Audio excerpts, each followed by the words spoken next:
Om Swastiastu, Assalamualaikum warahmatullahi wabarakatuh, salam sejahtera untuk kita semua, Shalom, nama budaya. Pada kesempatan kali ini, izinkan saya dan kelompok saya dan rekan-rekan saya menjelaskan terkait analisa laporan keuangan di mata kuliah model bisnis ekonomi digital. Sebelum itu, izinkan saya memperkenalkan rekan-rekan saya. Yang pertama ada Ida Bagus Palaka, RNB, dengan NIM 2205551003. Kemudian ada saya sendiri, Igusti Nguragong Chandra Wijaya, dengan NIM 2205551092. Kemudian ada rekan saya, Made Jauhari, dengan NIM 2205551116. Terkait topik pembahasan kali ini, terdapat 4 materi, yaitu yang pertama ada pasar modal, yang kedua ada pengendali atau controlling shareholder, lalu yang ketiga ada bursa, dan yang terakhir ada analisis laporan keuangan. Kali ini saya akan menjelaskan di pasar modal.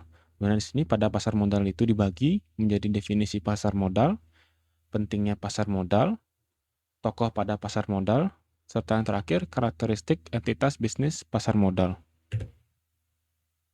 Dimulai dari definisi terlebih dahulu, apa itu pasar modal? Pasar modal adalah salah satu instrumen penting dalam perekonomian suatu negara. Pasar modal berfungsi sebagai tempat untuk mengumpulkan dan mengalokasikan dana, sehingga dapat membantu membiayai pembangunan nasional.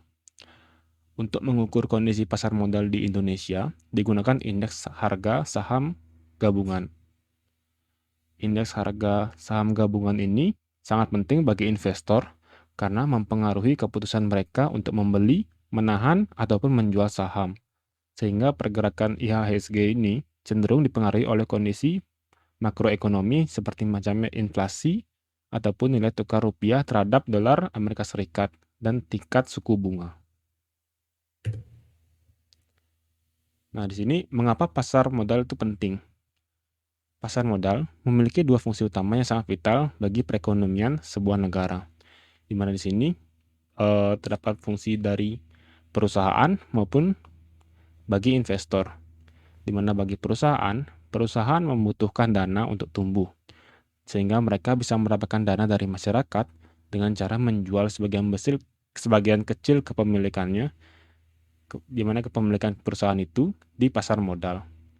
Selain itu juga terdapat juga sebagai sumber pendanaan jangka panjang, di mana di sini sebuah perusahaan itu membutuhkan sebuah pendanaan untuk meningkatkan produksi, sehingga jika hanya mengandalkan pinjaman bank saja yang memiliki bunga ataupun tenor, mereka tidak bisa mendapatkan modal yang cukup.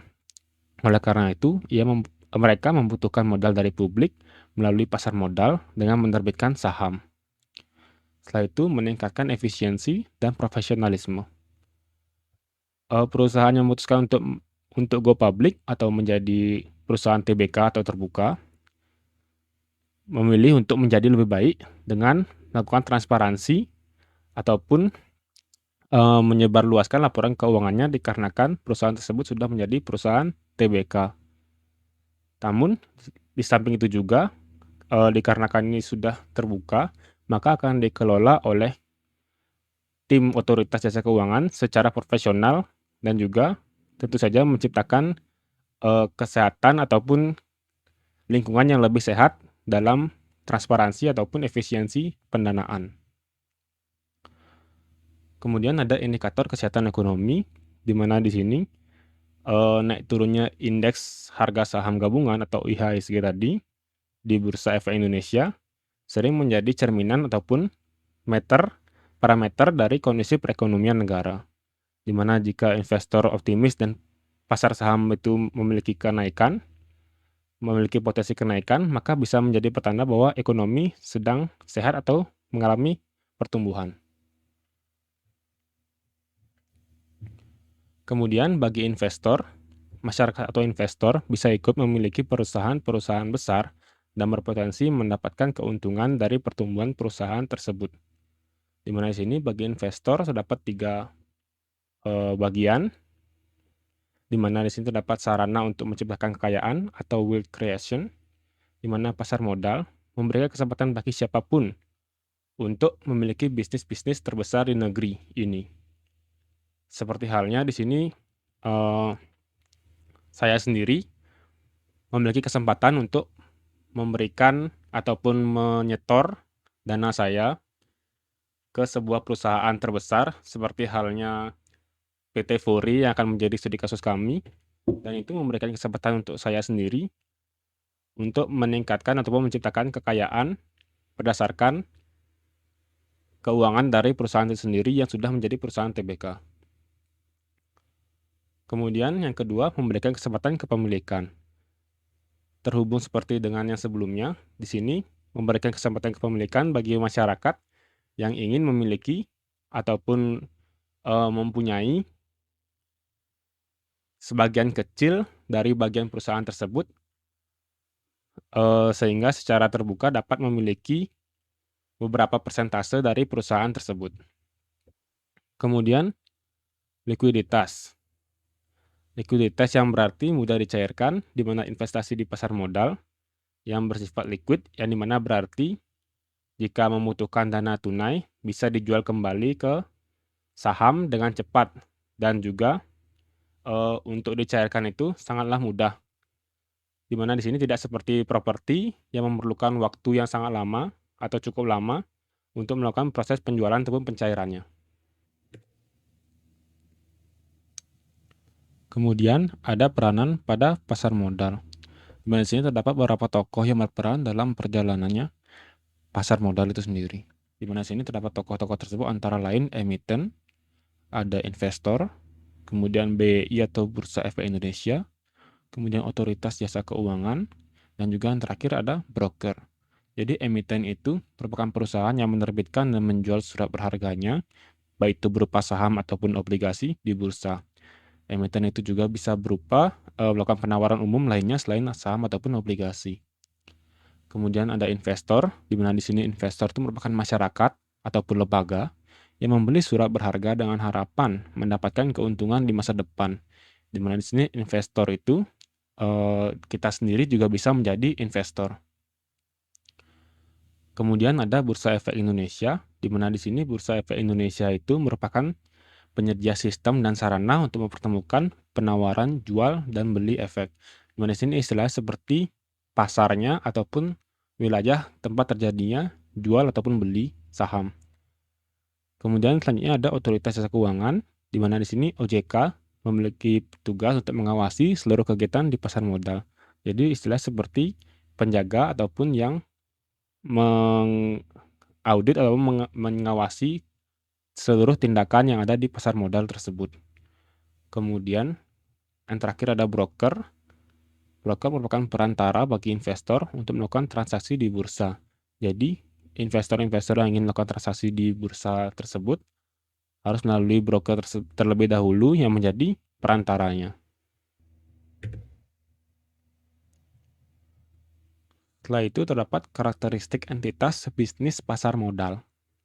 Di mana di sini terdapat beberapa karakteristik, di mana yang pertama ada model operasional bisnis, yang berarti kerangka kerja sistematis yang merinci bagaimana suatu perusahaan mengeksekusi proses inti untuk menciptakan dan memberikan nilai kepada pelanggan. Kemudian yang kedua itu ada status kepemilikan hukum. Di mana sini merupakan klasifikasi hukum yang mendefinisikan struktur kepemilikan suatu entitas bisnis serta bagaimana hak kepemilikan tersebut diatur dan dapat dialihkan. Dimulai dari model operasional bisnis. Seperti sebelumnya, model operasional bisnis itu merupakan kerangka kerja strategis yang mendefinisikan secara sistematis bagaimana suatu bisnis mengkonfigurasi dan memanfaatkan sumber dayanya termasuk manusia, proses, dan teknologi untuk menciptakan, menghasilkan, dan menyampaikan produk atau jasa kepada pelanggan secara konsisten dan efisien. Jadi secara mudahnya, model operasional bisnis ini merupakan bagaimana cara kita melakukan pengoperasionalan bisnis sehingga bisnis tersebut bisa menjadi hal yang secara efisien maupun konsisten di mata pelanggan merupakan produk yang sangat baik ataupun memiliki nilai yang bagus. Kemudian, terdapat klasifikasi model operasional bisnis, di mana di sini terdapat secara umumnya terdapat dua model operasional bisnis, yaitu bisnis real dan juga bisnis digital. Bisnis real itu adalah bisnis fisik yang operasionalnya bergantung pada tempat dan interaksi langsung. Contohnya seperti manufaktur, salon, dan bengkel. Di mana di sini terlihat pada gambar seperti halnya salon, operasionalnya bergantung pada tempat dan interaksi langsung, di mana pelanggan harus berinteraksi langsung dengan pegawai ataupun staf yang ada di salon. Kemudian ada bisnis digital yang tadi, di mana bisnis digital itu adalah bisnis yang mengandalkan teknologi dan platform digital untuk beroperasi, menawarkan produk atau jasa, dan menjangkau konsumen. Di mana sini contohnya ada e-commerce. Sebagaimana contohnya tersebut, seperti halnya Tokopedia yang dapat dilihat ataupun dibuka melalui gawai ataupun handphone milik kita sendiri yang bisa dicek secara melalui sistem teknologi menggunakan internet.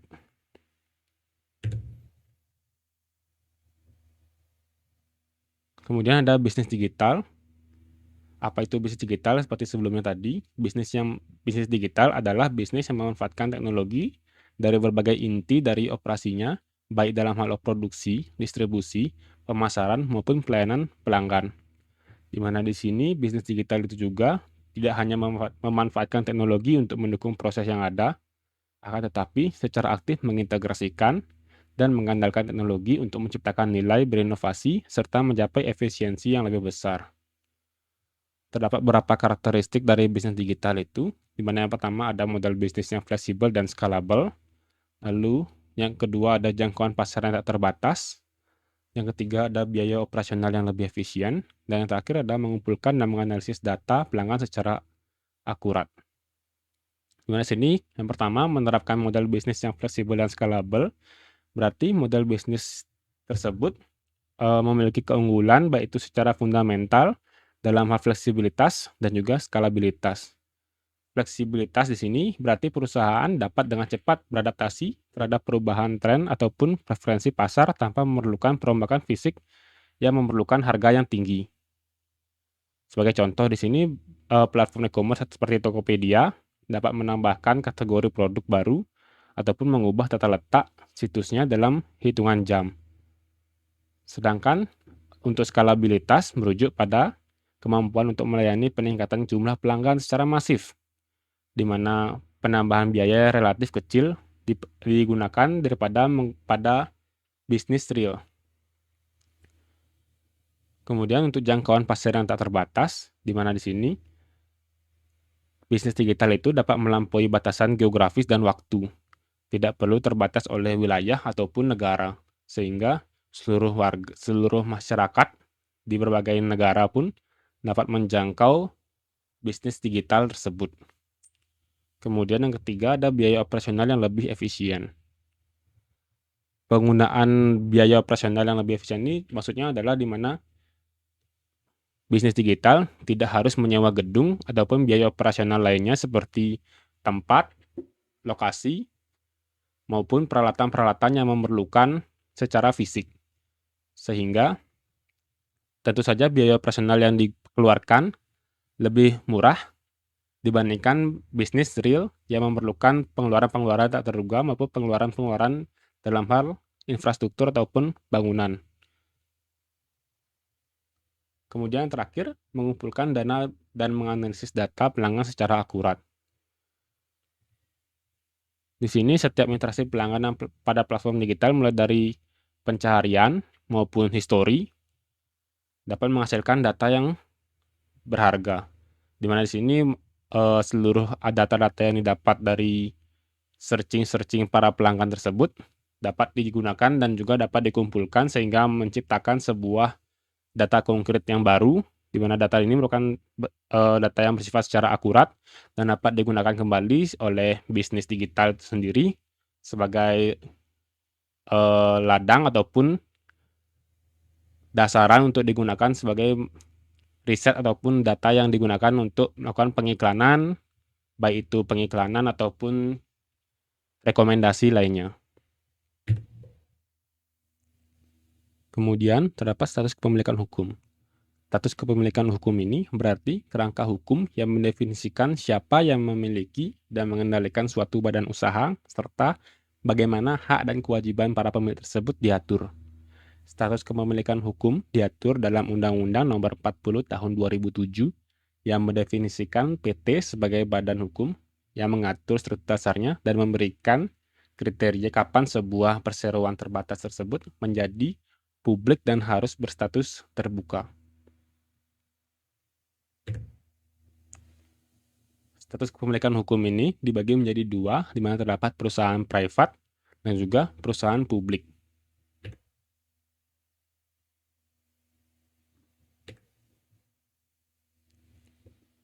Apa itu perusahaan private? Perusahaan private adalah suatu bentuk entitas bisnis yang struktur kepemilikannya bersifat terbatas dan tidak melibatkan partisipasi publik secara luas. Struktur kepemilikan pada perusahaan privat bersifat eksklusif, di mana saham atau andil kepemilikan dipegang oleh individu atau kelompok terbatas seperti para pendiri, anggota keluarga, ataupun investor strategis yang diundang secara khusus. Meskipun perusahaan private ini bersifat tertutup, perusahaan ini memiliki potensi untuk bertransisi menjadi perusahaan publik melalui sistem yang bernama IPO. Di sini merupakan alur perubahan perusahaan private ke perusahaan publik, di mana dari perusahaan private akan menjadi IPO, sehingga dapat menjadi perusahaan publik atau perusahaan terbuka. Perusahaan publik, apa itu perusahaan publik? Jadi, perusahaan publik adalah evolusi dari perusahaan private yang telah melakukan penawaran efeknya kepada masyarakat luas. Status ini merepresentasikan skala operasional yang signifikan, di mana kepemilikan tidak lagi terkonsentrasi pada kelompok terbatas, melainkan terdistribusi di antara investor publik. Dalam Undang-Undang Nomor 40 Tahun 2007 tentang perseroan terbatas, perusahaan publik dikategorikan sebagai perusahaan dengan saham yang telah dimiliki oleh setidaknya 300 pemegang saham dan memiliki modal setor minimal 3 miliar.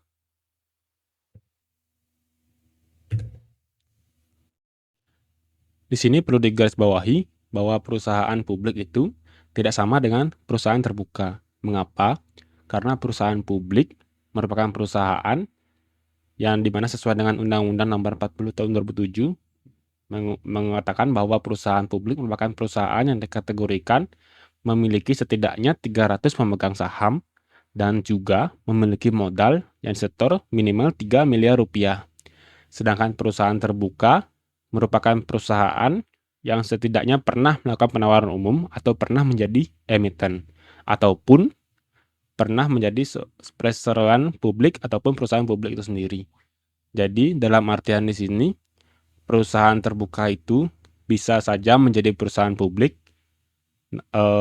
namun perusahaan terbuka tersebut belum tentu merupakan perusahaan publik.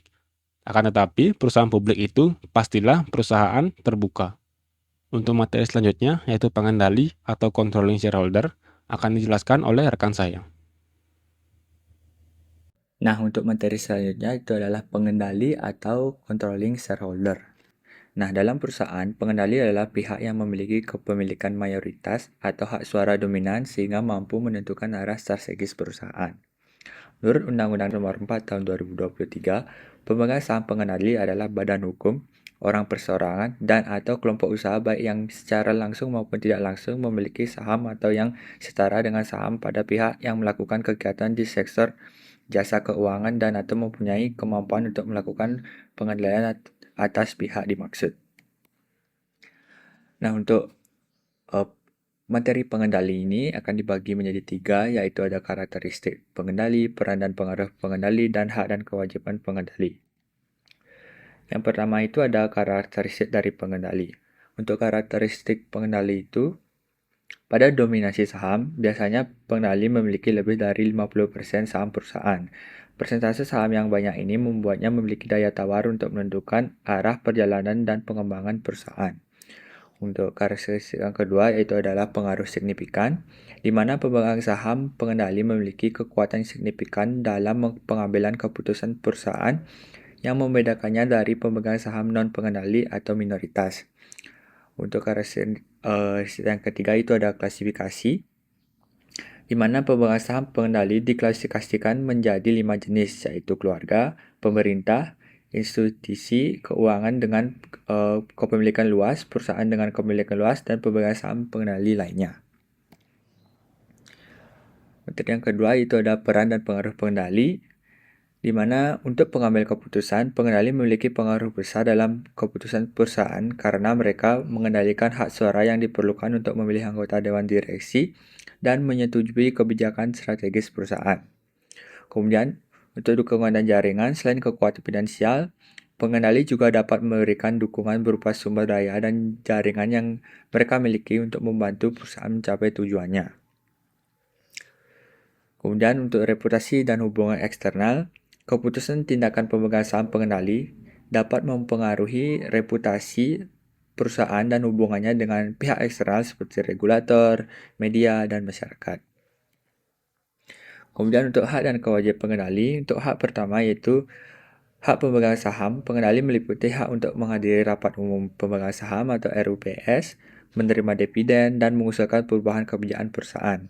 Sedangkan untuk kewajibannya, pengendali memiliki kewajiban untuk menjalankan perusahaan dengan itikat baik, melindungi kepentingan perusahaan, mematuhi hukum dan peraturan yang berlaku, serta membuat keputusan yang terbaik untuk perusahaan tanpa mengutamakan kepentingan pribadi. Nah, peran pengendali ini sangat penting karena keputusan besar seperti ekspansi, aksi korporasi, hingga go public melalui IPO biasanya berasal dari inisiatif pengendali. Dengan kata lain, pengendali merupakan aktor utama yang membawa perusahaan menuju tahap keterbukaan publik. Nah, ketika pengendali memutuskan untuk menghimpun modal dari masyarakat, perusahaan melakukan proses initial public offering atau IPO.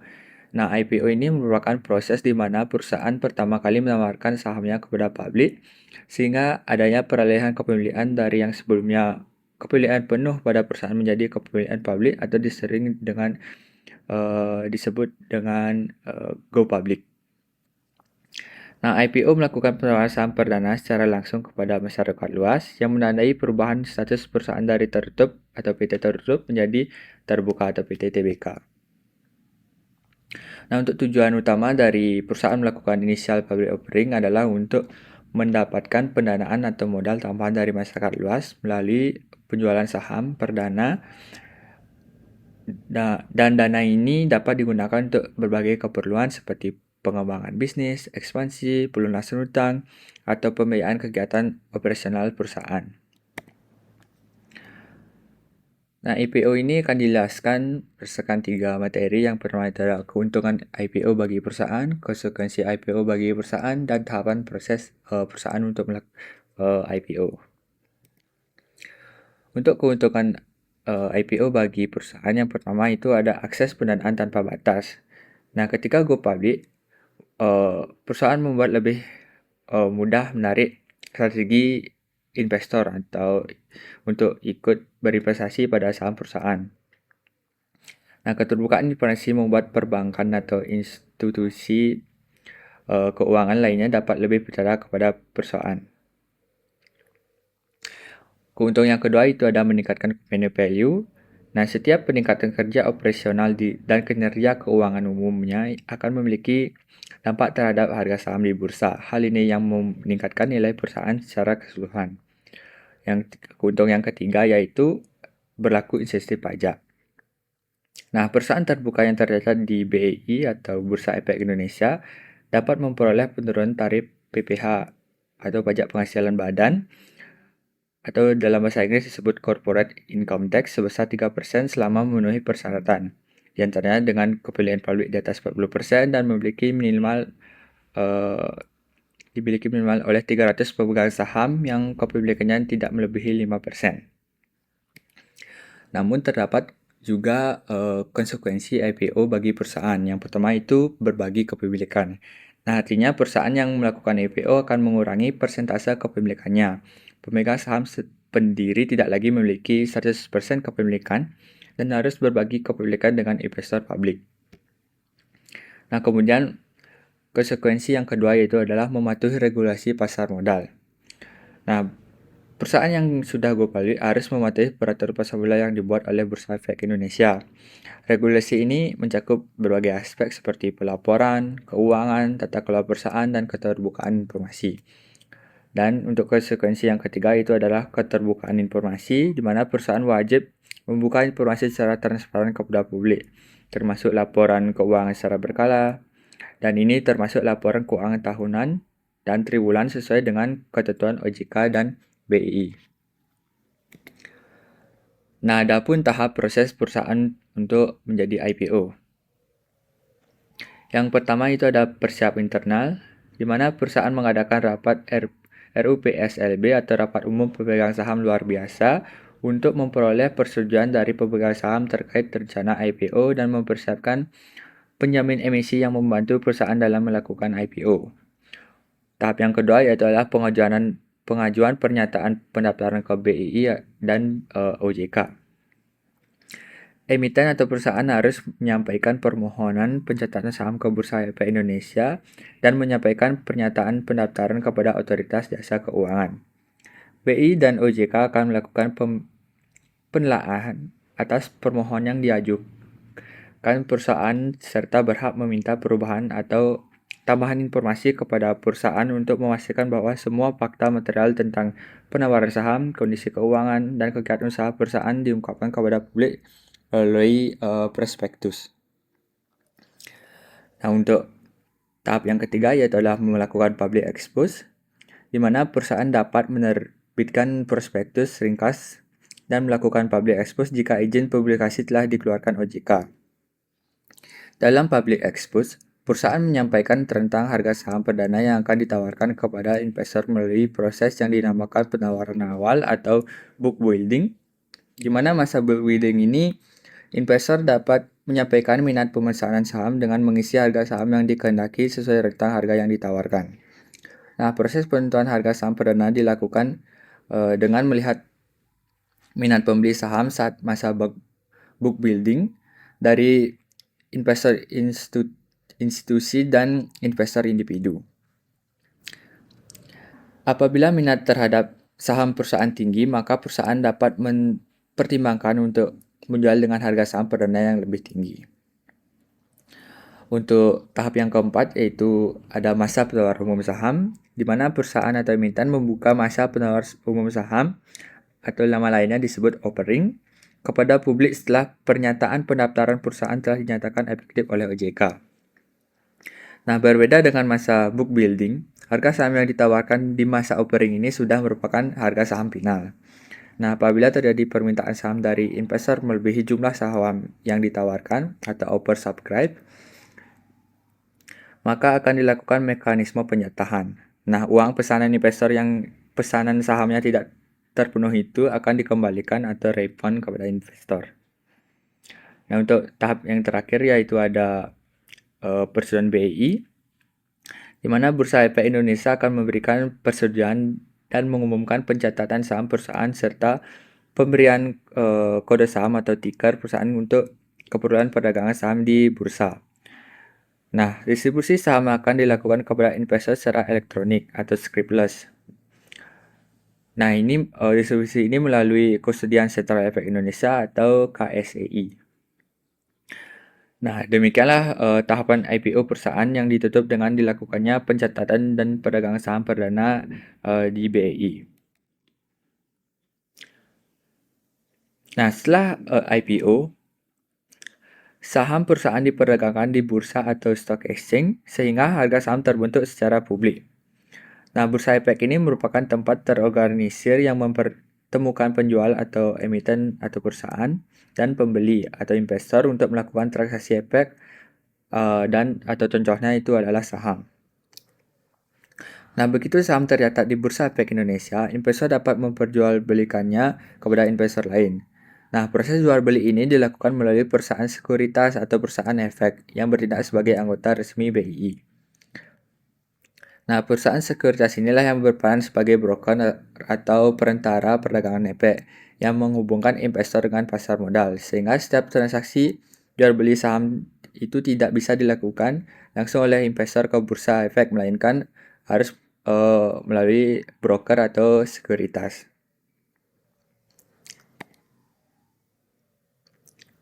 Nah, untuk materi bursa efek atau stock exchange ini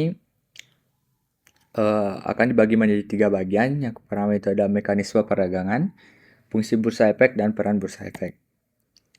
Nah, untuk mekanisme perdagangan efek di bursa dilakukan dengan menggunakan fasilitas JATS atau Jakarta Automated Trading System, di mana perdagangan efek di bursa hanya dapat dilakukan oleh anggota bursa atau AB yang juga menjadi anggota clearing dari KPI atau Clearing Penjamin Efek Indonesia. Nah, anggota bursa efek ini bertanggung jawab terhadap seluruh transaksi yang dilakukan di bursa, baik itu kepentingan sendiri maupun untuk kepentingan nasabah. Kemudian untuk fungsi bursa efek, yang pertama itu adalah sarana pendanaan bagi perusahaan. Nah, perusahaan yang melakukan IPO atau Initial Public Offering dapat menghimpun dana dari publik untuk kebutuhan ekspansi, inovasi, dan restrukturisasi utang. Nah, untuk fungsi yang kedua itu adalah sarana investasi bagi masyarakat, di mana investor mendapat kesempatan untuk menanamkan modal pada perusahaan publik dengan harapan memperoleh keuntungan berupa capital gain atau dividen. Nah, untuk fungsi yang ketiga itu adalah menciptakan likuiditas, di mana bursa efek memastikan adanya pasar yang liquid sehingga investor bisa membeli atau menjual saham kapan saja sesuai dengan harga pasar. Untuk fungsi yang keempat itu adalah menentukan harga efek secara transparan, di mana harga saham terbentuk dari mekanisme pasar yaitu supply and demand, sehingga mencerminkan nilai wajar perusahaan. Untuk fungsi yang terakhir yaitu adalah mendukung pertumbuhan ekonomi nasional. Nah, dengan adanya aliran dana dari investor, perusahaan dapat tumbuh dan berkembang, yang pada akhirnya mendorong pertumbuhan ekonomi negara. Nah, untuk peran bursa efek itu ada 4. Yang pertama adalah meningkatkan kepercayaan investor. Nah, bursa efek ini menyediakan sistem perdagangan yang aman dan transparan, sehingga investor lebih percaya untuk bertransaksi. Nah, untuk peran yang kedua adalah pusat informasi pasar, di mana bursa efek yang khususnya bursa efek Indonesia atau BI menyediakan data harga, volume perdagangan, laporan keuangan, dan prospektus emiten yang menjadi dasar analisis investor.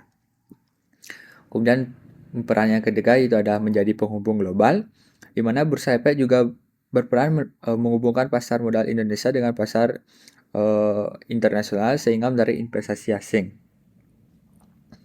Yang terakhir adalah edukasi dan literasi keuangan. Nah, Bursa Efek Indonesia aktif melakukan sosialisasi, edukasi, dan pelatihan kepada masyarakat untuk meningkatkan pemahaman investasi yang sehat. Nah, bursa ini memastikan semua pihak dapat dengan mudah mengakses beragam informasi yang menjadi dasar kuat dan terpercaya untuk pengambilan keputusan investasi yang rasional dan terinformasi. Oke, baik. Di sini saya Mada Johari akan melanjutkan presentasi dari teman saya, yaitu kita masuk ke masyarakat dalam investor bursa. Nah, investor adalah individu atau lembaga yang menanamkan modal pada instrumen keuangan dengan tujuan memperoleh keuntungan di masa depan. Dalam bursa efek, investor berperan sebagai pembeli instrumen seperti saham dan obligasi, serta sebagai penyedia modal bagi perusahaan maupun pemerintah. Adapun peran masyarakat sebagai investor, yang pertama itu adalah penyedia modal, yang dimana masyarakat membeli saham atau obligasi, kemudian perusahaan dan pemerintah memperoleh dana segar. Kemudian penggerak likuiditas pasar. Semakin banyak masyarakat berinvestasi, semakin tinggi frekuensi transaksi, pasar menjadi liquid. Likuiditas ini penting untuk menjaga stabilitas harga dan menarik investor lain. Kemudian yang peran masyarakat sebagai investor ketiga yaitu mengambil risiko, yang dimana investor menanggung risiko fluktuasi harga, inflasi, bahkan bisa jadi gagal bayar, yang dimana semakin tinggi return yang diinginkan, semakin tinggi pula risiko yang harus ditanggung. Kemudian adapun jenis-jenis investor yaitu investor retail atau individu dan investor institusi. Yang mana investor retail ini merupakan masyarakat umum dengan modal terbatas, biasanya bertransaksi melalui aplikasi sekuritas. Kemudian yang kedua itu investor institusi, yang dimana bank, dana pensiun, asuransi, reksadana memiliki modal besar dan bisa mempengaruhi pergerakan pasar.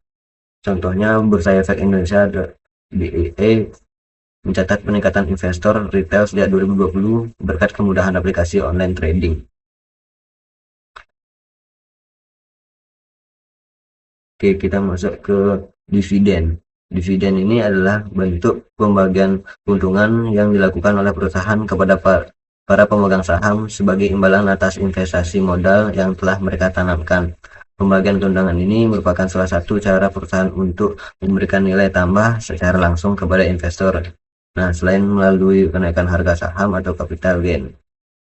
Besaran dividen yang dibagikan kepada pemegang saham biasanya ditentukan melalui rapat umum pemegang saham atau RUPS, di mana manajemen perusahaan akan menyampaikan rekomendasi berdasarkan kinerja keuangan perusahaan pada periode tertentu, kemudian disetujui oleh pemegang saham. Nah, adapun jenis-jenis dividen, yang pertama itu adalah dividen tunai atau cash dividen. Dividen tunai ini adalah jenis dividen yang paling umum dan paling sering digunakan. Pada dividen ini merupakan perusahaan membagikan keuntungan dalam bentuk uang tunai yang langsung ditransfer ke rekening investor melalui sekuritas. Kedua itu adalah dividen saham atau stock dividen. Dividen saham diberikan dalam bentuk saham baru, bukan uang tunai. Perusahaan memilih cara ini biasanya karena ingin tetap menjaga likuiditas kasnya, namun tetap ingin memberikan imbal hasil kepada pemegang saham. Kemudian yang ketiga itu ada dividen properti. Dividen jenis ini relatif jarang ditemukan, namun perusahaan yang membagikan keuntungan dalam bentuk aset non-cash, misalnya seperti properti, produk barang tertentu, atau surat berharga lain yang dimiliki perusahaan. Kemudian dividen interim. Dividen interim adalah dividen yang dibagikan sebelum tahun buku perusahaan berakhir. Artinya perusahaan sudah berani membagikan sebagian laba di tengah periode berjalan. Biasanya karena kinerja keuangan sangat baik. Kemudian adapun indikator penting dividen, yaitu dividen yield dan dividen payout ratio.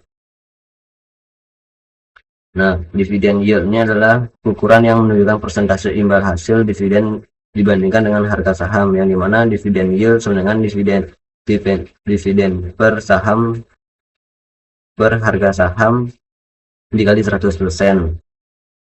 Misalnya itu sebuah perusahaan membagikan dividen seharga Rp200 per saham, sementara harga sahamnya adalah Rp4.000, maka dividen yield adalah 5%. Investor biasanya membagikan dividen yield antar saham untuk menentukan saham mana yang memberikan return dividen yang lebih menarik. Kemudian adapun dividen payout ratio, yang dimana dividen payout ratio ini adalah rasio yang menunjukkan seberapa besar proporsi laba bersih perusahaan yang dibagikan kepada pemegang saham dalam bentuk dividen, yang dimana dividen payout ratio sama dengan total dividen per laba bersih dikali 100%. Contohnya itu sebuah perusahaan memiliki laba bersih yaitu sebesar 10 miliar dan total dividen yang dibagikan yaitu 4 miliar. Maka dividen payout ratio-nya itu perusahaan itu adalah 40%, yang dimana dividen payout ratio yang tinggi menandakan perusahaan lebih banyak membagikan laba daripada menahannya, sementara dividen payout ratio rendah menandakan perusahaan lebih memilih untuk menahan laba sebagai modal untuk ekspansi. Dan kita lanjut ke faktor yang mempengaruhi kebijakan dividen. Yang pertama itu adalah laba bersih perusahaan. Semakin besar laba bersih yang diperoleh, semakin besar pula kemungkinan perusahaan membagikan dividen. Kemudian yang kedua itu kebutuhan ekspansi atau investasi kembali. Perusahaan yang sedang berkembang pesat biasanya lebih memilih untuk menahan laba atau retained earning guna membiayai proyek ekspansi daripada memberikan dividen tinggi. Kemudian yang ketiga itu ada kebijakan manajemen dan direksi. Beberapa perusahaan memiliki tradisi membagikan dividen secara konsisten untuk menjaga kepercayaan investor. Kemudian itu keempat, stabilitas keuangan perusahaan. Perusahaan yang memiliki arus kas stabil lebih mungkin membagikan dividen reguler dibandingkan perusahaan dengan keuangan yang fluktuatif. Kemudian kita masuk ke implikasi dividen di bursa efek. Nah, dividen ini memiliki peran penting dalam menarik investor ke pasar modal. Saham yang rutin membagikan dividen disebut income stock, yang biasanya dipilih oleh investor jangka panjang atau konservatif karena memberikan kepastian pendapatan tambahan. Sebaliknya, Ada juga perusahaan yang lebih jarang membagikan dividen karena lebih fokus condong pada pertumbuhan bisnis dan peningkatan nilai saham. Saham jenis ini lebih cocok untuk investor yang mengejar keuntungan dari capital gain. Dan kita masuk ke materi capital gain. Capital gain ini adalah keuntungan yang diperoleh oleh seorang investor dari selisih antara harga beli dan harga jual suatu instrumen keuangan, khususnya saham atau obligasi, di pasar modal atau bursa efek. Dengan kata lain, apabila seorang investor membeli suatu saham pada harga tertentu, kemudian harga saham tertentu meningkat dan ia menjualnya dengan harga lebih tinggi, maka selisih keuntungan disebut dengan capital gain. Sebaliknya, apabila harga jual lebih rendah daripada harga beli, maka kondisi tersebut sebagai capital loss atau kerugian modal. Oke, adapun jenis capital gain yang pertama itu realized capital gain. Nah, realized capital gain atau keuntungan modal yang terrealisasi adalah keuntungan yang sudah benar-benar terjadi karena investor telah menjual aset atau sahamnya di harga yang lebih tinggi daripada harga beli. Misalnya itu seorang investor membeli saham dengan harga 2.000 per lembar, kemudian menjualnya dengan harga 3.000 per lembar, selisih sebesar 1.000 per lembar. Itulah yang disebut realized capital gain. Dalam hal ini, keuntungan sudah masuk ke dalam rekening investor sehingga dapat digunakan kembali untuk berinvestasi dan atau ditarik dalam bentuk uang tunai. Kemudian yang kedua itu adalah unrealized capital gain. Nah, yang dimana unrealized capital gain ini merupakan keuntungan modal yang belum terrealisasi. Nah, sifatnya itu masih bersifat potensial karena saham atau aset yang dimiliki belum dijual oleh investor. Misalnya investor membeli saham seharga 2.000 per lembar atau harga saham naik menjadi 3.200 per lembar. Nah, selama saham tersebut belum dijual, maka keuntungan sebesar 1.200 per lembar itu masih berupa unrealized capital gain, yang dimana keuntungan ini dapat berubah sewaktu-waktu karena harga saham dapat naik lebih tinggi atau justru turun kembali. Nah, kemudian adapun faktor-faktor yang mempengaruhi capital gain. Yang pertama itu adalah kinerja perusahaan. Performa keuangan perusahaan seperti peningkatan pendapatan, penumbuhan laba bersih, atau keberhasilan ekspansi usaha dapat membuat saham perusahaan tersebut lebih diminati oleh investor. Kemudian yang kedua itu sentimen pasar. Berita atau isu yang beredar di masyarakat, baik yang bersifat positif maupun negatif, memiliki pengaruh besar terhadap harga saham. Kemudian yang ketiga itu ada permintaan dan penawaran di bursa. Prinsip ekonomi dasar berlaku dalam bursa efek, yaitu harga ditentukan oleh kekuatan permintaan dan penawaran. Kemudian yang keempat itu faktornya kondisi makroekonomi. Faktor makroekonomi seperti tingkat inflasi, kebijakan suku bunga bank di Indonesia, nilai tukar rupiah terhadap dolar, serta kondisi ekonomi global turut mempengaruhi harga saham.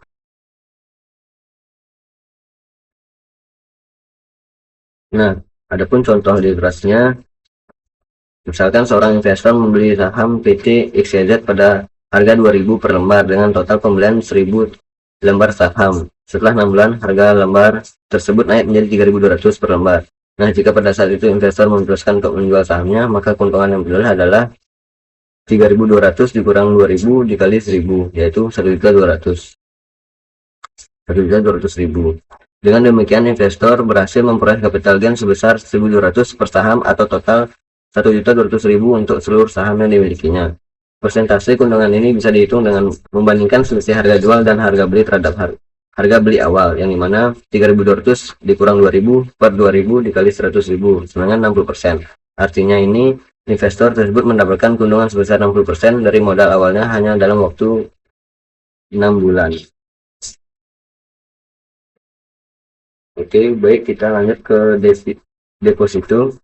Deposito adalah salah satu bentuk produk simpanan yang ditawarkan oleh bank kepada nasabah dengan sistem penyimpanan dana berjangka.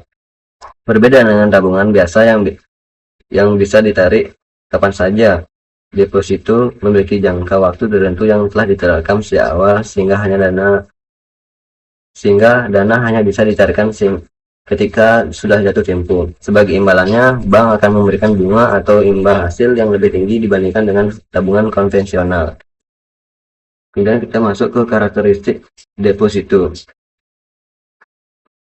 yang dimana karakteristik deposito ini adalah jangka waktu beragam, yang dimana Artinya deposito biasanya ditawarkan dengan pilihan tenor tertentu mulai dari 1 bulan, 3 bulan, hingga 6 bulan, dan 12 bulan. Kemudian nasabah dapat memilih jangka waktu sesuai kebutuhan dan tujuan finansialnya. Kemudian karakteristik kedua itu bunga lebih tinggi dari tabungan biasa. Suku bunga deposito lebih menarik dibandingkan bunga tabungan reguler. Hal ini menjadi daya tarik utama karena investor bisa mendapat imbal hasil yang lebih pasti dan terjamin. Kemudian yang ketiga, aman dan dijamin LPS. Selama dana yang ditetapkan deposito tidak melebihi ketentuan penjaminan yaitu 2 miliar dan suku bunga yang diterima sesuai dengan ketentuan LPS, maka simpanan tersebut aman. Dengan adanya jaminan ini, risiko kehilangan dana akibat bank bangkrut dapat diminimalisir. Kemudian yang keempat itu tidak diperdagangkan di bursa. Berbeda dengan saham atau obligasi yang diperjualbelikan secara aktif di pasar modal, deposito tidak bisa diperdagangkan. Produk ini hanya ditawarkan oleh bank sebagai bagian dari layanan penghimpunan dana masyarakat. Kemudian yang terakhir itu pencairan hanya di jatuh tempo. Dana deposito baru bisa dicairkan pada waktu jatuh tempo. Nah, jika nasabah ingin menarik sebelum waktunya, biasanya dikenakan penalti berupa potongan bunga atau biaya tambahan. Lanjut, adapun kelebihan dan kekurangan dari deposito. Kelebihan dari deposito ini adalah tingkat keamanan yang tinggi karena dijamin oleh LPS, memberikan bunga yang pasti sehingga cocok untuk merencanakan keuangan jangka pendek maupun menengah. Prosesnya sederhana, tidak memerlukan analisis pasar yang rumit, kemudian cocok untuk investor konservatif yang lebih mementingkan keamanan modal daripada mengejar keuntungan tinggi. Kemudian adapun kekurangannya dari deposito yaitu tingkat pengembalian relatif rendah dibandingkan instrumen lain seperti saham atau obligasi. Likuiditas rendah karena dana tidak bisa diambil sewaktu-waktu tanpa penalti. Gunungan bunga bisa tergerus inflasi. Jika tingkat inflasi lebih tinggi daripada bunga deposito, maka nilai real dari keuntungan tersebut akan menurun. Adapun contoh perhitungannya yaitu misalkan seorang nasabah menempatkan dana sebesar 100 juta pada produk deposito di sebuah bank dengan jangka kurun waktu 12 bulan dan bunga sebesar 5% per tahunnya. Maka pada akhir tahun nasabah akan memperoleh bunga sebesar 100 juta dikali 5% yaitu 5 juta. Dengan demikian, total dana yang diterima nasabah pada saat jatuh tempo adalah 105 juta sebelum pajak bunga.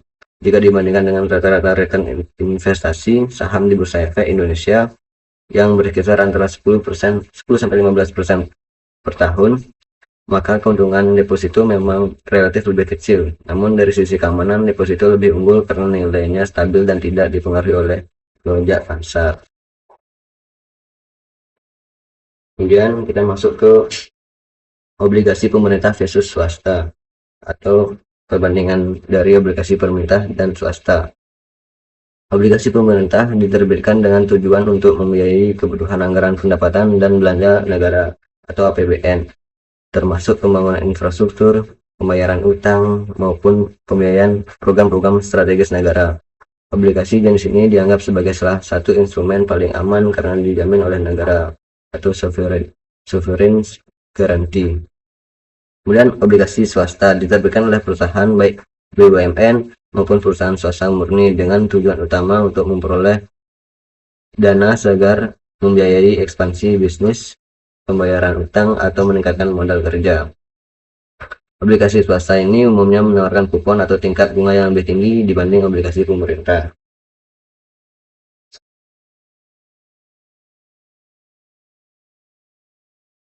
Kemudian adapun parameter obligasi. Yang pertama ada coupon rate. Coupon rate ini merupakan persentase bunga tahunan yang dibayarkan oleh penerbit obligasi kepada pemegang obligasi. Nah, semisalnya itu obligasi dengan kupon 6%, berarti setiap tahun investor menerima 6% dari nominal obligasi. Kemudian yang kedua itu yield to maturity, yang dimana adalah total return akan diperoleh investor jika obligasi dipegang hingga jatuh tempo. Nah, yield to maturity ini atau YTM memperhitungkan kupon, harga beli obligasi serta waktu serta sisa waktu hingga jatuh tempo, sehingga menjadi ukuran yang lebih komprehensif dibanding sekadar kupon. Kemudian yang terakhir itu parameternya adalah durasi, merupakan ukuran sensitivitas harga obligasi terhadap perubahan suku bunga, yang dimana semakin panjang durasi, semakin besar fluktuasi harga obligasi jika terjadi perubahan tingkat bunga di pasar. Adapun kelebihan dan kekurangan dari obligasi, kelebihannya menyediakan pendapatan tetap yang relatif stabil melalui pembayaran kupon secara berkala, risiko relatif lebih rendah dibandingkan investasi saham, terutama untuk obligasi pemerintah dan yang dijamin negara, kemudian menjadi instrumen diversifikasi portofolio untuk mengurangi risiko total investasi. Kemudian adapun kekurangannya itu potensi keuntungan dalam bentuk capital gain relatif terbatas, tidak sebesar saham, harga obligasi dengan sensitif terhadap perubahan suku bunga dan inflasi. Ketika suku bunga naik, harga obligasi di pasar cenderung turun. Kemudian yang terakhir, kekurangannya untuk obligasi swasta terdapat risiko gagal bayar sehingga investor harus selektif memilih perusahaan yang kredibel. Contoh obligasinya itu adalah pemerintah Indonesia memberikan ORI 023 dengan kupon sebesar 5,9% per tahunnya yang dibayarkan setiap bulan. Produk ini banyak dipilih masyarakat yang mengutamakan keamanan modal sekaligus ingin mendukung pembiayaan pembangunan negara. Di sisi lain, PT Telkom Indonesia sebagai salah satu perusahaan besar nasional menerbitkan obligasi korporasi dengan kupon 8% per tahun. Nah, kupon ini lebih tinggi daripada ORI sehingga terlihat lebih menarik dari sisi return. Namun investor juga harus memperhitungkan risiko bisnis perusahaan yang sewaktu-waktu dapat mempengaruhi kemampuan bayar kupon maupun pokok utang. Nah, dengan demikian dapat disimpulkan bahwa obligasi ini memiliki peran penting dalam pasar modal dan bursa, baik sebagai instrumen pembiayaan bagi penerbit, yaitu pemerintah dan perusahaan, maupun sebagai instrumen investasi bagi masyarakat atau investor yang mencari keseimbangan antara tingkat keamanan dan tingkat keuntungan.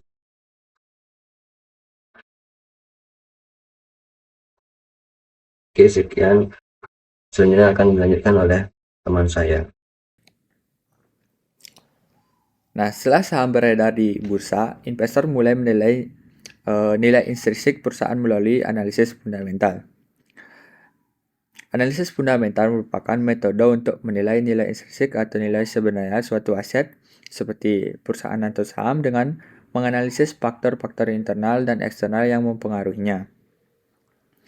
Nah, fokus utamanya adalah pada laporan keuangan, kesehatan bisnis, manajemen, prospek industri, serta kondisi makroekonomi dan kebijakan pemerintah untuk menentukan apakah harga pasar saat ini itu wajar atau masih bisa tumbuh.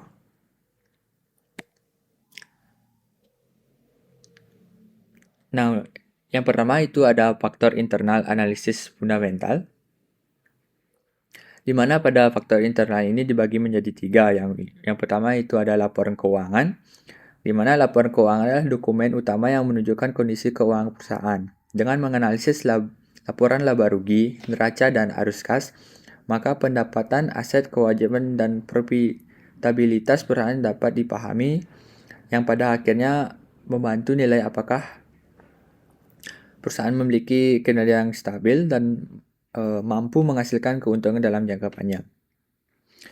Untuk faktor internal yang kedua itu adalah rasio keuangan.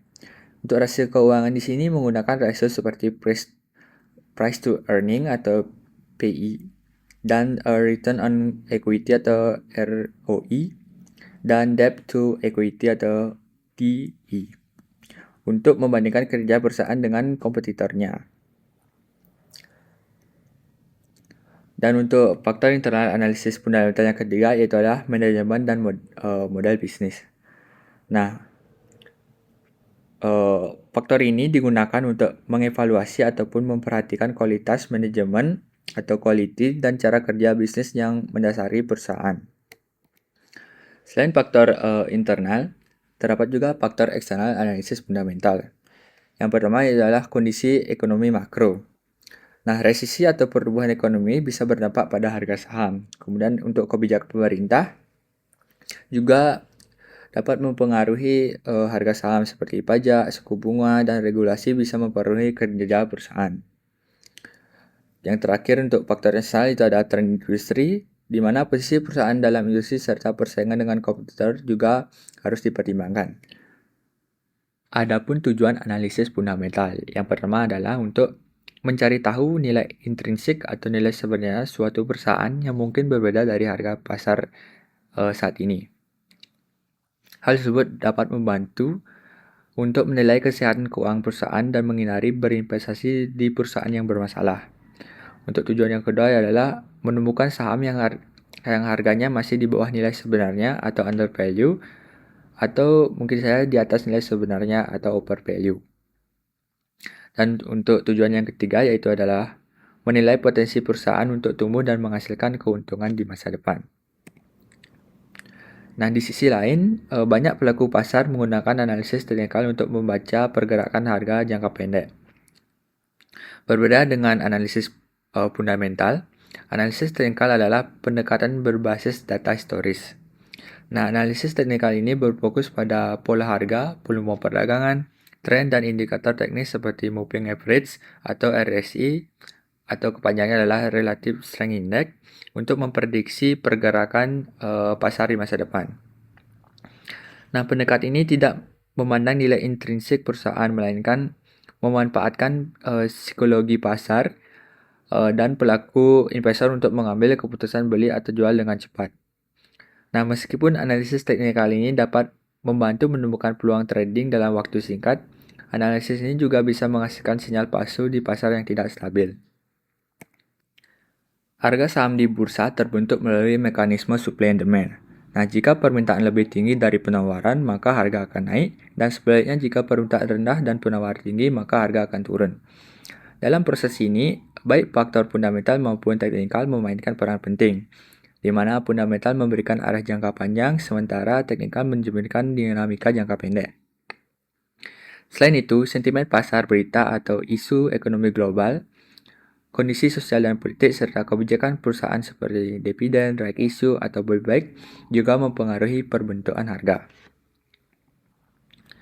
Selanjutnya untuk market maker, agar perdagangan saham berjalan lancar, diperlukan pihak yang berperan menjaga likuiditas atau disebut dengan market maker. Nah, market maker ini adalah entitas baik berupa bank, pialang, atau lembaga keuangan yang siap membeli dan menjual instrumen keuangan untuk menciptakan dan menjaga likuiditas di pasar. Nah, market maker ini menyediakan order beli dan jual, sehingga harga saham tidak bergerak terlalu liar akibat kekosongan transaksi. Nah, market maker menetapkan harga bid atau beli dan ask atau jual, lalu mengambil posisi berlawanan dengan order klien.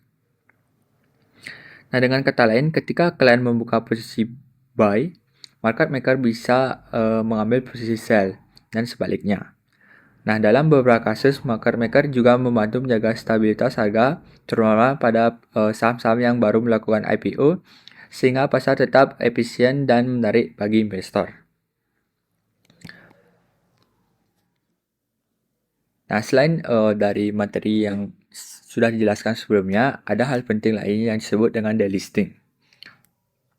Nah, delisting ini merupakan proses penghapusan pencatatan suatu saham atau aset dari daftar perdagangan di Bursa Efek.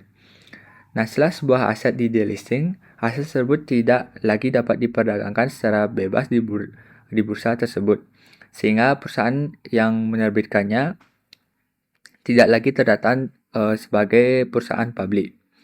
Nah, secara garis besar, delisting terbagi menjadi dua jenis, yaitu delisting sukarela atau voluntary delisting dan delisting paksa atau forced delisting. Nah, untuk yang pertama itu adalah delisting sukarela, di mana delisting ini terjadi ketika perusahaan sendiri yang memutuskan untuk keluar dari bursa. Untuk alasan utamanya yaitu ada 4. Yang pertama, ingin menjadi perusahaan private kembali atau go private. Nah, perusahaan merasa menjadi perusahaan publik tidak lagi menguntungkan. Biaya untuk mempertahankan status perusahaan publik cukup tinggi. Sebagai perusahaan private, manajemen dan pemilik utama bisa mengambil keputusan strategis dengan lebih cepat tanpa harus mengikuti prosedur publik atau tekanan dari pemegang saham minoritas. Untuk alasan kedua yaitu adalah merger atau akuisisi. Nah, ketika sebuah perusahaan publik diakuisisi oleh perusahaan lain, terutama jika perusahaan pengakuisisi adalah perusahaan private, maka saham perusahaan yang diakuisisi ini akan dihapus dari bursa. Alasan yang ketiga adalah perusahaan mungkin melakukan delisting sebagai bagian dari restrukturisasi besar-besaran untuk mengubah modal bisnis atau fokus operasional. Untuk alasan yang terakhir adalah likuiditas rendah, di mana jika saham perusahaan jarang diperdagangkan dan kurang menarik bagi investor, maka perusahaan mungkin merasa tidak ada gunanya tetap berada di dalam bursa. Selain delisting sukarela, terdapat juga delisting paksa, di mana delisting ini terjadi ketika bursa efek secara sepihak menghapus saham perusahaan dari daftar perdagangan, di mana untuk alasannya yaitu yang pertama ada pelanggaran peraturan bursa, di mana perusahaan tidak memenuhi kewajiban yang ditetapkan bursa seperti tidak menyampaikan lapor keuangan secara rutin, tidak mengadakan rapat umum pemegang saham atau RPUS, dan melakukan praktik bisnis yang merugikan investor. Nah, untuk alasan yang kedua yaitu kinerja keuangan yang buruk. Nah, perusahaan mengalami kerugian secara terus-menerus selama periode tertentu atau berada dalam kondisi keuangan yang sangat tidak sehat, sehingga berisiko untuk bangkrut atau likuidasi. Nah, berhubung dengan kinerja keuangan yang buruk tersebut, saham tidak aktif diperdagangkan dalam kurun waktu yang telah ditentukan oleh bursa, yang menjadi penyebab delisting paksa itu terjadi atau alasan ketiganya. Nah, untuk alasan terakhir yaitu adalah kebangkrutan, di mana perusahaan yang dinyatakan pelit atau bangkrut akan secara otomatis dihapus dari bursa. Untuk materi selanjutnya yaitu analisis laporan keuangan. Yang pertama, apa itu analisis laporan keuangan atau ALK? Analisis laporan keuangan adalah suatu proses yang meliputi kegiatan penilaian, identifikasi, dan perbandingan dari laporan keuangan. Laporan ini dievaluasi dengan membandingkannya dengan laporan dari tahun-tahun sebelumnya untuk mengetahui kondisi finansial perusahaan dari waktu ke waktu. Jadi, pada ALK ini akan mendeteksi maupun melakukan pengecekan laporan-laporan saat ini dengan laporan tahun-tahun sebelumnya, sehingga mendapatkan kesimpulan tertentu yang dapat memberikan sebuah keputusan maupun hasil akhir demi peningkatan ataupun perkembangan perusahaan. Tujuan dari ALK itu sendiri antara lain sebagai berikut, di mana yang pertama, sebagai dasar untuk mengambil keputusan. Lalu yang kedua, mengetahui prospek atau perkembangan perusahaan di masa mendatang. Yang ketiga, menjadi bahan pertimbangan bagi investor. Yang keempat, memberikan informasi mengenai kemampuan perusahaan melunasi utang. Lalu yang terakhir, membandingkan nilai perusahaan dengan kompetitor. Dan di sini yang pertama sebagai dasar untuk pengambilan keputusan, di mana di sini ALK itu sendiri merupakan dasaran yang menjadi pondasi kuantitatif bagi jajaran manajemen dalam merumuskan ataupun menentukan arah strategis perusahaan. Di mana dengan adanya ALK ini, manajemen ataupun petinggi memiliki kesempatan ataupun mengetahui celah untuk menentukan apa yang dilakukan selanjutnya ataupun bagaimana cara menghadapi atau memberikan keputusan untuk langkah ke depannya. Kemudian yang kedua, mengetahui prospek atau perkembangan perusahaan di masa mendatang. Mirip seperti yang pertama tadi, tujuan ALK yang kedua ini memberikan kita seperti sebuah gambaran bagaimana perkembangan perusahaan apakah akan maju ataupun mengalami penurunan. Jadi kita bisa mengetahui dan juga mengantisipasi apa yang harus dilakukan terkait perkembangan perusahaan berdasarkan analisis laporan keuangan yang ada. Kemudian yang ketiga, menjadi bahan pertimbangan bagi investor. Dengan adanya ALK ini, investor dapat melihat perkembangan dari tahun ke tahun, baik itu dari tahun sebelumnya maupun tahun saat ini. Apakah investor ingin melakukan ingin memasukkan uangnya ataupun dananya ke perusahaan tersebut ataupun tidak. Kemudian memberikan informasi mengenai kemampuan perusahaan melunasi utang.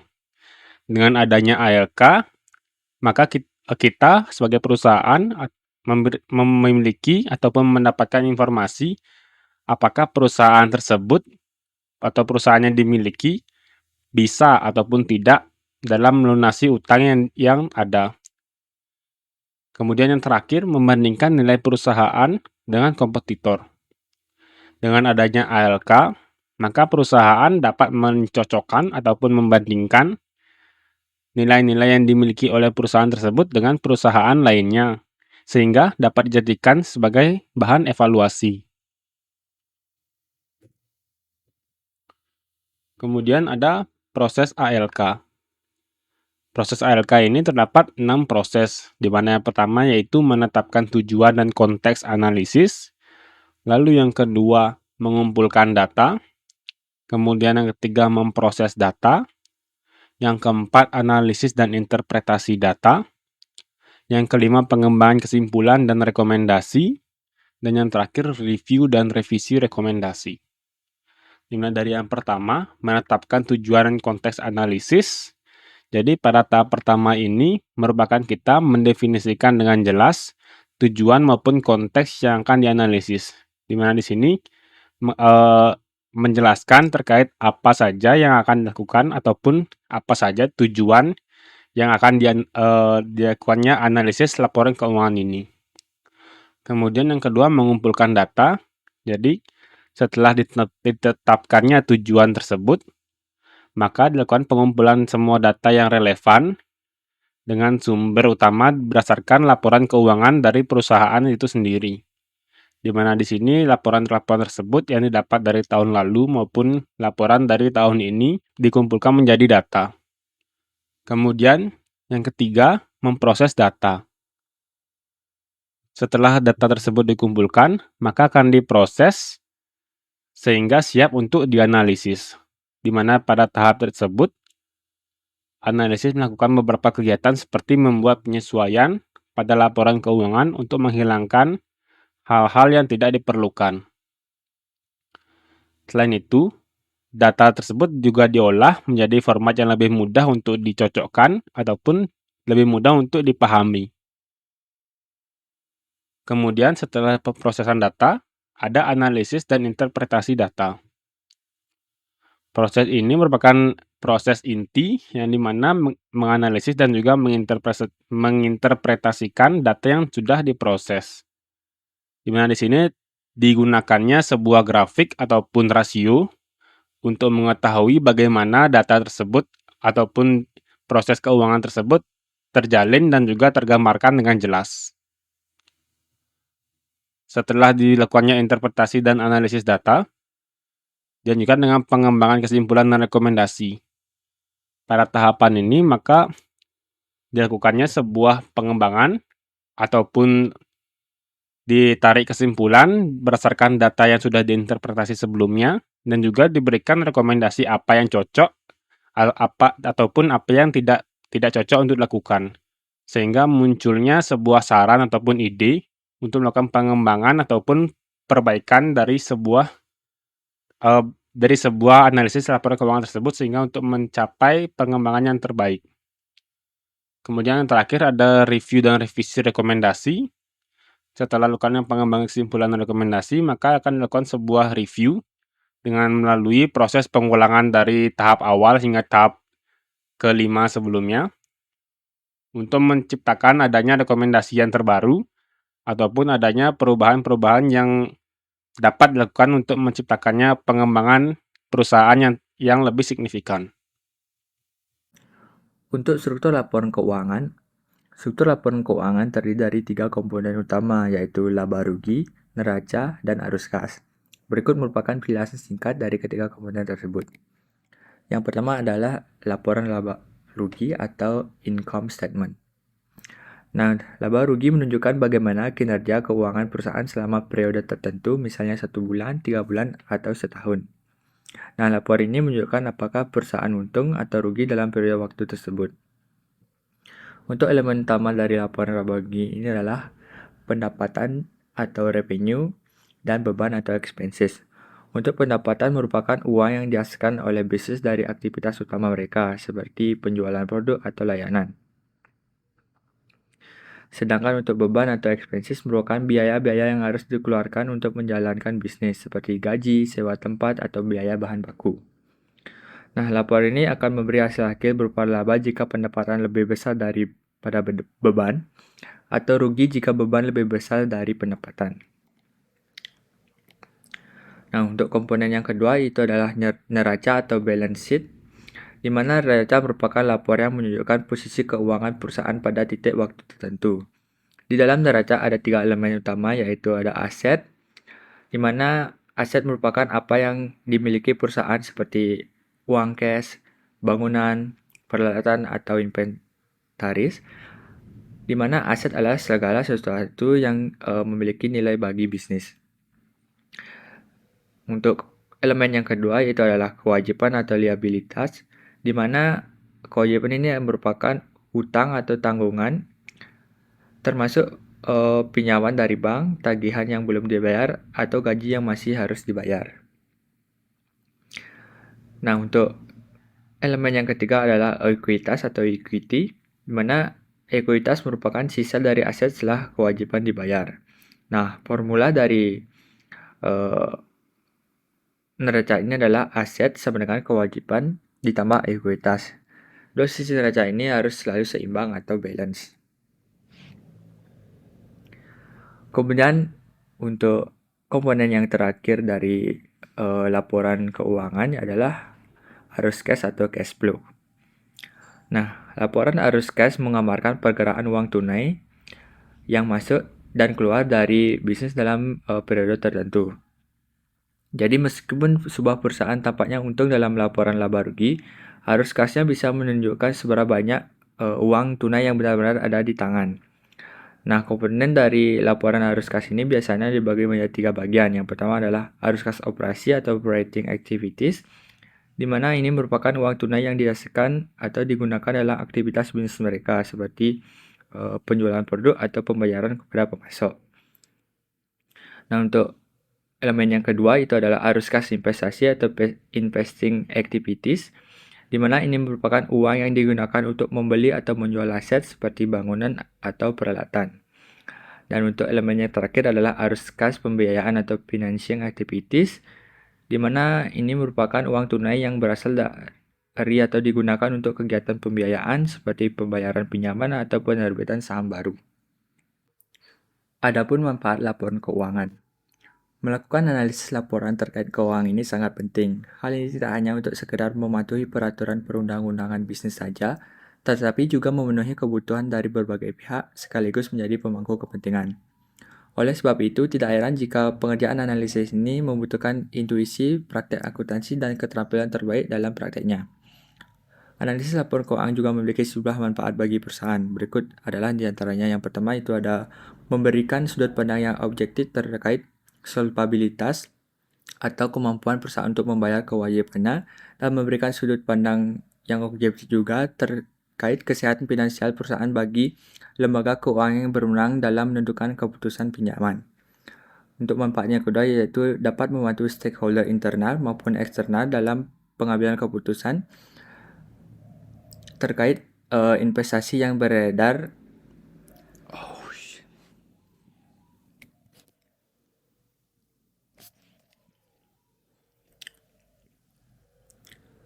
Adapun manfaat laporan keuangan.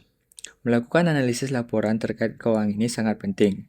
Hal ini tidak hanya untuk sekedar mematuhi peraturan perundang-undangan bisnis saja, tetapi juga untuk mematuhi kebutuhan dari berbagai pihak sekaligus menjadi pemangku kepentingan. Oleh sebab itu, tidak heran jika pengerjaan analisis ini membutuhkan intuisi, praktek akuntansi, dan keterampilan terbaik dalam prakteknya. Analisis laporan keuangan ini juga memiliki sejumlah manfaat bagi perusahaan.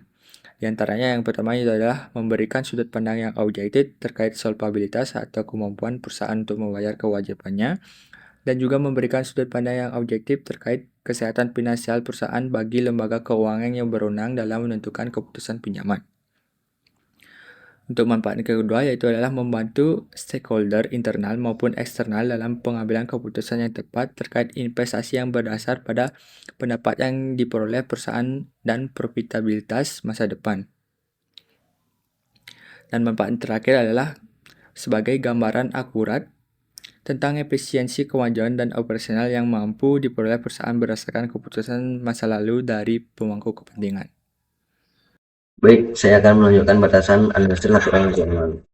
Nah, di sini ada pun beberapa batasannya, yaitu yang pertama bersifat historis, yang dimana laporan keuangan menjadikan transaksi yang telah terjadi sampai tanggal pelaporan. Mereka menceritakan apa yang dilakukan perusahaan, bukan secara pasti apa yang terjadi di masa depan, karena keputusan investasi atau kredit yang hanya berdasarkan data historis bisa keliru jika terjadi perubahan cepat pada pasar, teknologi, atau regulasi. Contohnya itu, laporan menunjukkan pertumbuhan penjualan tahun lalu, namun perubahan preferensi konsumen bulan ini sudah menurunkan permintaan. Kemudian yang bergantung pada standar akuntansi, seperti metode pengakuan pendapatan, pengakuan aset, kapitalisasi biaya, pengakuan liabilitas, semuanya dipengaruhi oleh standar akuntansi dan pihak manajemen. Dua perusahaan yang tampak mirip bisa menghasilkan angka berbeda karena kebijakan akuntansi. Kemudian mengandung estimasi dan asumsi. Beberapa pos atau penyusutan cadangan piutang, goodwill impairment, liabilitas, timbangan kerja, estimasi pajak tambahan bergantung pada asumsi manajemen atau umur ekonomi aset, tingkat diskonto, tingkat kerugian piutang. Perbedaan asumsi menghasilkan angka yang sangat berbeda. Nah, dampaknya itu laba yang tampak solid bisa rapuh jika asumsi dilonggarkan. Sebaliknya, kerugian yang tampak besar bisa disebabkan konservatisme akuntansi. Kemudian, tidak mencerminkan faktor non-keuangan. Laporan tradisional atau konvensional fokus pada angka finansial, kualitas manajemen, kepuasan pelanggan, reputasi merek, kepemilikan teknologi, atau risiko lingkungan klinis tidak tercermin langsung. Nah, mengapa ini penting? Bisnis modern, retail, platform digital, retail, F&B sangat bergantung pada aset tak berwujud seperti brand dan data pelanggan, yang dimana tidak terlalu tercermin secara lengkap di neraca. Kemudian yang kelima itu sudah dibandingkan antar perusahaan. Perbandingan langsung antar perusahaan berbeda skala, model bisnis, atau wilayah geografis bisa menyesatkan. Misalnya rasio margin pada franchise versus company owned outlet tidak langsung comparable. Nah, solusinya itu menggunakan common size statement setiap item sebagai persenan dari total aset atau penjualan untuk membandingkan struktur. Oke, kita lanjut ke tanda bahaya laporan keuangan, yang dimana ada penurunan ekuitas atau modal kerja. Ekuitas turun berarti nilai residual pemilik mengecil, yang dimana bisa karena rugi akumulatif atau pembagian dividen melebihi laba. Kemudian akumulasi rugi yang besar dan tidak berkurang. Laba ditahan negatif atau accumulated losses, berarti perusahaan total kerugian historis melebihi keuntungan. Jika terus berlanjut bisa menimbulkan ekuitas negatif. Kemudian liabilitas jangka panjang tinggi dibanding aset. Nah, yang dimana artinya ini rasio leverage tinggi, berarti perusahaan lebih bergantung pada hutang untuk membiayai asetnya daripada meningkatkan risiko solvabilitas bila arus kas tidak memadai. Kemudian arus kas operasi negatif secara berulang, yang dimana laba akuntansi bisa positif, namun arus kas operasi atau operating cash flow negatif. Itu berarti laba tidak disertai kas yang masuk, sehingga bisnis atau paper profit tapi cash negatif. Kemudian perubahan signifikan pada akun tertentu, yang dimana lonjakan atau penurunan ekstrim pada pos seperti piutang, persediaan, pendapatan, atau hutang yang tidak konsisten dengan tren operasional menandakan sesuatu yang perlu didalami.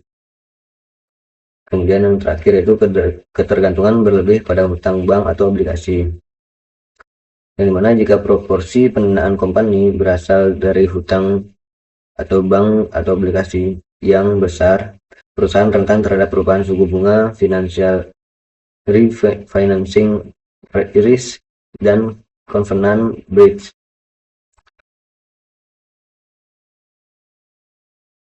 Kemudian adapun overview pada materi kita kali ini yaitu dalam perusahaan Forecoffee, di mana profil umum dari Forecoffee ini adalah perusahaan retail minuman kopi yang berbasis teknologi, berdiri tahun 2018 di Jakarta, mengusung konsep New Retail Coffee Chain dengan sistem pemesanan digital atau aplikasi atau e-payment.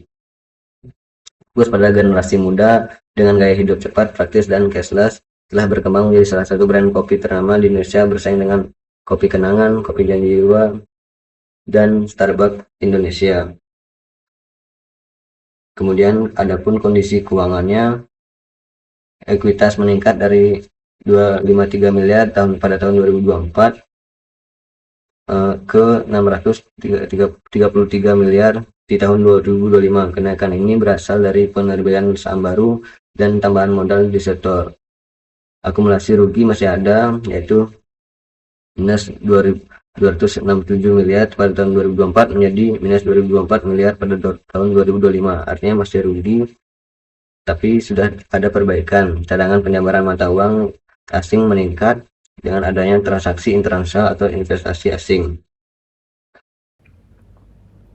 Seperti yang sudah dijelaskan sebelumnya, pengertian laba rugi merupakan laporan yang menunjukkan bagaimana kinerja keuangan perusahaan selama periode tertentu, misalnya 1 bulan, 3 bulan, atau setahun. Nah, laporan ini akan digunakan untuk mengetahui apakah perusahaan tersebut untung atau rugi dalam periode waktu tertentu, di mana pada studi kasus dari kelompok kami yang digunakan adalah perusahaan PT Forecoffee Indonesia Tbk. Nah, pada umumnya untuk rumus mencari profit adalah revenue atau penjualan dikurangi expenses atau biaya. Laporan laba rugi atau income statement selalu dimulai dengan penjualan. Nah, penjualan ini merupakan seluruh nilai transaksi dari aktivitas menjual produk atau jasa, atau nama lainnya revenue atau omset, yang pada laporan income statement PT Forecoffee Indonesia Tbk ini total penjualannya adalah 692.372.756.900 rupiah. Nah, dari penjualan ini kemudian dikurangi dulu dengan beban pokok penjualan. Nah, beban pokok penjualan ini merupakan biaya langsung yang dikeluarkan untuk membuat suatu produk atau jasa yang dijual, atau nama lainnya adalah COGS atau Cost of Goods Sold atau Cost of Revenue. Misalnya dalam studi kasus perusahaan Puri ini adalah yaitu bahan baku kopinya, es batunya, susu maupun gelasnya. Dari penjualan dikurangi beban pokok produksi ini kita dapat yang namanya laba bruto atau laba kotor. Dari laba kotor ini masih perlu dikurangi, yaitu dikurangi dengan beban operasional. Beban operasional merupakan beban yang dikeluarkan yang tidak berkaitan dengan biaya produksi, tetapi menunjang keberlangsungan perusahaan. Biasanya dibagi menjadi dua, yaitu beban penjualan selling atau selling expenses dan beban umum dan administrasi atau general and administrative expenses. Contohnya yaitu ada gaji, administrasi, marketing, listrik, air, dan lainnya. Nah, dari laba kotor dikurangi beban operasional itu kita dapat yang namanya laba operasional atau laba usaha. Nah, laba operasional ini merupakan keuntungan perusahaan setelah dikurangi biaya operasional perusahaan, atau nama lainnya adalah operating income. Dari laba operasional ini masih harus dikurangi maupun ditambah lagi dengan biaya dan keuntungan lainnya, atau disebut dengan other income atau other expenses, yang merupakan hal lain-lain di luar kegiatan operasional perusahaan. Biaya lainnya ini merupakan beban keuangan atau bunga pinjaman dari pajak. Sedangkan untuk keuntungan lainnya itu dapat berupa penjualan aset, selisih kur, revaluasi aset, dan lainnya. Nah, dari laba operasional dikurangi maupun ditambah dengan biaya atau keuntungan lainnya tersebut, baru kita mendapat laba sebelum pajak penghasilan.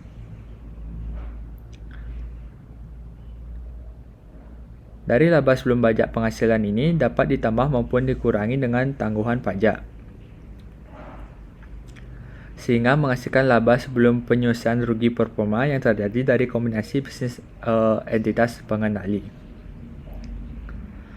Dan kebetulan untuk tahun 2025 tidak terdapat laba rugi dari operasi yang dihentikan, berbeda dengan tahun 2024 yang masih mencatatkan laba rugi dari operasi yang dihentikan.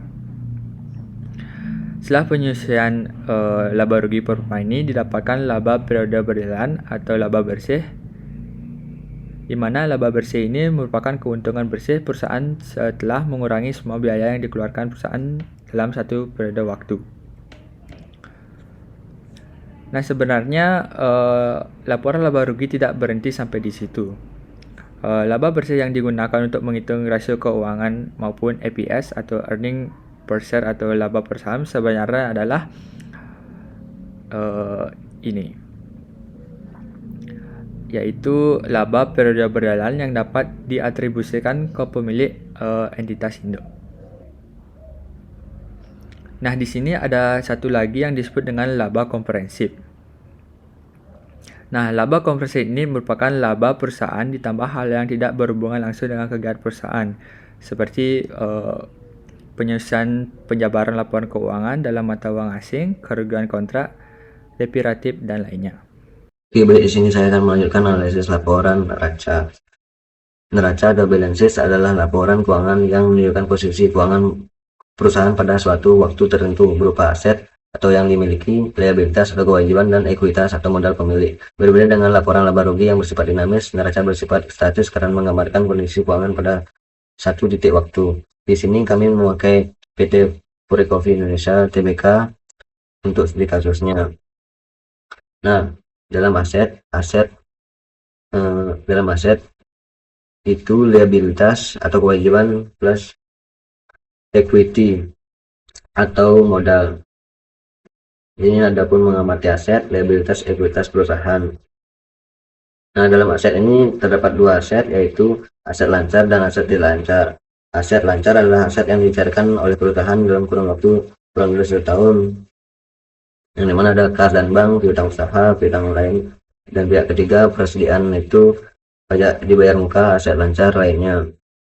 Kemudian adapun aset tidak lancar adalah aset yang dicairkan dalam waktu lebih dari 1 tahun, yang dimana adapun aset tetap seperti bangunan, investasi, dan goodwill.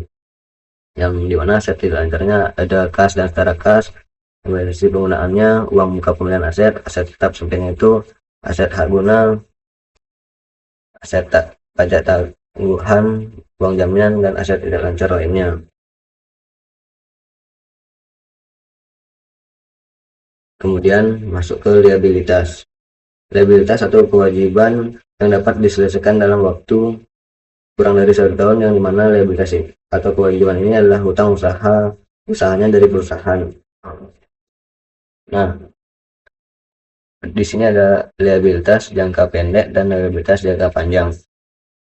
Nah, pada liabilitas jangka pendek ini contohnya itu pada mesin kopi, pabrik mesin kopi untuk memenuhi kebutuhan alat pembuatan kopi, kita memesan alat serta materialnya dan bilang ke penjual pabriknya bahwa kita akan bayar 3 bulan lagi. Nah, itu masuknya ke liabilitas jangka pendek, dan simpelnya itu masuk ke hutang, masuknya ke hutang pabrik.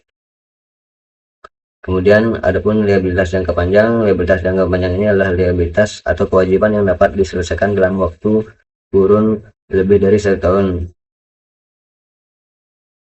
yang dimana pada studi kasus Puri Coffee ini adapun utang bank dan utang obligasi. Kemudian utang ini masuk ke, sebelumnya Puri Coffee memang memiliki utang bank jangka panjang yaitu 10,7 miliar hingga 16,1 miliar. Utang ini masuk ke kategori liabilitas jangka panjang karena jatuh temponya lebih dari 1 tahun. Fungsi utang bank dari perusahaan seperti Puri Coffee biasanya untuk modal kerja, ekspansi bisnis, menjaga likuiditas, dan dimana hutang bank Puri Coffee adalah kewajiban finansial terhadap pihak perbankan yang harus dibayar secara dengan bunga sesuai perjanjian.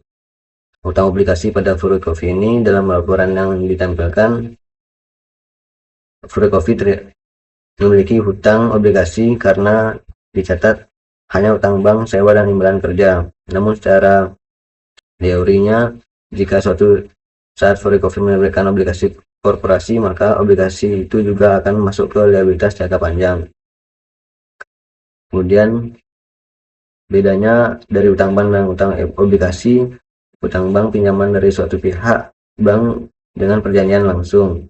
Utang obligasi ini pinjaman dari banyak pihak atau investor publik melalui mekanisme pasar modal, di mana perusahaan harus membayar kupon bunga obligasi secara berkala dan pokok saat jatuh tempo. Kemudian hubungan utang bank dan utang obligasi pada liabilitas jangka panjang ini, utang bank dan utang obligasi sama-sama termasuk liabilitas jangka panjang karena keduanya adalah kewajiban finansial yang harus dibayar lebih dari 1 tahun ke depan. Perbedaannya hanya pada sumber pendanaan. Kalau utang bank itu masuk ke lembaga keuangan atau bank, sedangkan obligasi masuk ke investor atau masyarakat dan pasar modal. Nah, bagi Furukofi ini terlihat saat ini terlihat adalah hutang bank, sedangkan obligasi belum ada. Jika nanti mereka berkembang besar dan membutuhkan dana lebih, kemungkinan besar mereka bisa beralih atau menambah sumber pendanaan melalui penerbitan obligasi. Kesimpulannya, utang bank yang ada saat ini merupakan bagian dari liabilitas jangka panjang perusahaan. Obligasi belum dimiliki, tetapi secara konsep jika diterbitkan juga akan menjadi bagian dari liabilitas jangka panjang. Kemudian kita masuk ke ekuitas. Nah, ekuitas ini adalah aset dikurang liabilitas.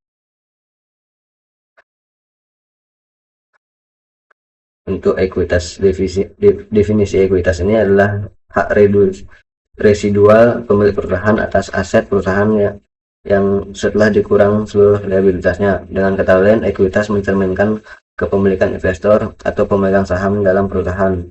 Dalam neraca, ekuitas terletak di sisi kanan dan kiri bersama dengan liabilitas, karena keduanya adalah sumber pembiayaan aset. Nah, di sini adapun komponen ekuitas pada Furukofi berdasarkan laporan per 30 Juni dan 31 Desember 2024. Ekuitas Furukofi ini terdiri dari modal saham atau share capital, merupakan modal perusahaan yang ditentukan dalam anggaran dasar dengan nilai nominal Rp70 per saham. Jumlah saham dasar tetap sama, yaitu 8.918.000 lembar saham yang sudah didapatkan dan disetor penuh, yaitu 30 Juni 2025 8.918.000-an saham menjadi 624.285 jutaan.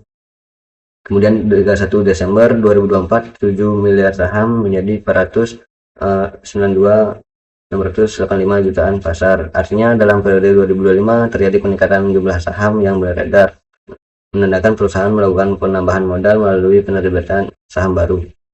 Kemudian adapun tambahan modal disetor atau additional paid in capital, ini adalah selisih antara harga jual saham dengan nilai nominal Rp70 dalam 30 Juni 2025 sebesar 233 miliar, sedangkan 31 Desember 2024 sebesar 27.416 juta.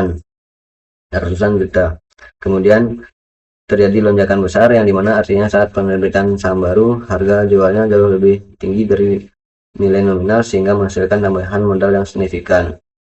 Kemudian adapun cadangan penyebaran mata uang asing atau foreign currency translation reserve, di mana pada tahun 2025 sebesar 929.940.000 dan tahun 2024 23.410.000.